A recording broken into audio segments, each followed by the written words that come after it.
Թոփ 10 նյութերի ամփոփումը Եվրամեդիա 24-ի եթերում։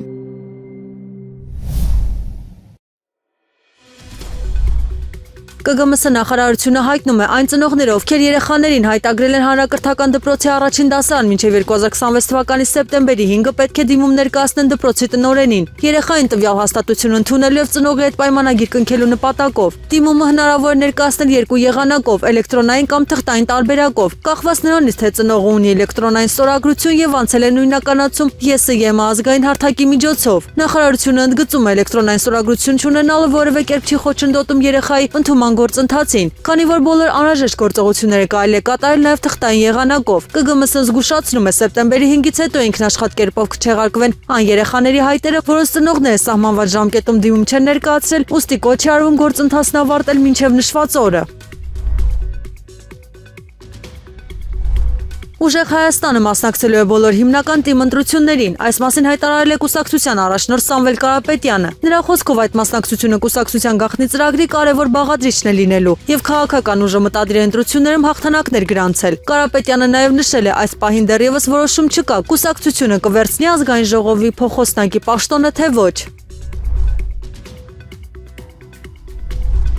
Հունիսի 13-ից Արաբական Միացյալ Էմիրություններում ոչ բնակության նպատակով գտնվող Հայաստանի Հանրապետության քաղաքացիները, ինչպես նաև Հայաստանում ոչ բնակության նպատակով գտնվող ԱՄԷ քաղաքացիները կարող են ազատ երթևեկել իրենց ազգային վարորդական վկայականներով։ Բնակության նպատակով տվյալ երկրներում գտնվող անձինք վարորդական վկայականը փոխանակելիս ազատվում են տեսական եւ գործնական քննություններ հանձնելու պարտավորությունից։ Երկու երկրների վարորդական վկայականները փոխադարձաբար ճանաչվում են առանց լրացուցիչ ընթացակարգերի եւ դրանց վավերականության վերահաստատման անհրաժեշտության։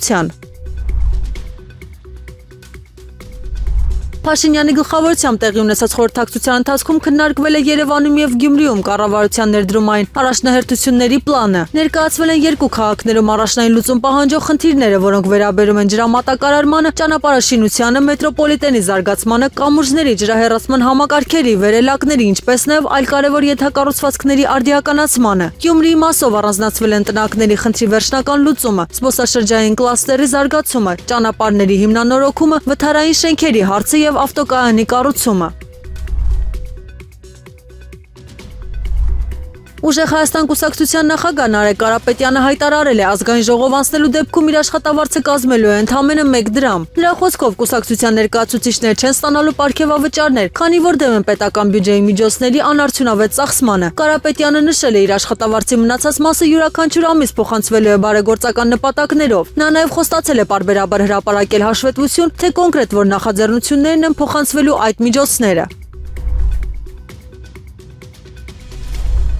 Արցախի ազգային ժողովի նախագահի թեկնածուի շուրջ քննարկումները շարունակվում են։ Այս մասին հայտնել է Արցախի պետնախարար Նժդե Իսկանդարյանը, նշելով, որ падգամավորները շարունակում են բանակցությունները հնարավոր թեկնածուի շուրջ համաձայնության հասնելու նպատակով։ Նրա խոսքով դեռևս պարզ չէ, թե արդյոք կհաջողվի ձևավորել ընդհանուր կոնսենսուս որևէ թեկնածուի շուրջ։ Քննարկումները սկսվել են այն բանից հետո, երբ հուլիսի 2-ին Արցախի Հանրապետության ազգային ժողովի նախագահ Աշոտ Դանիելյանը հայտարարեց իր հրաժարականի մասին։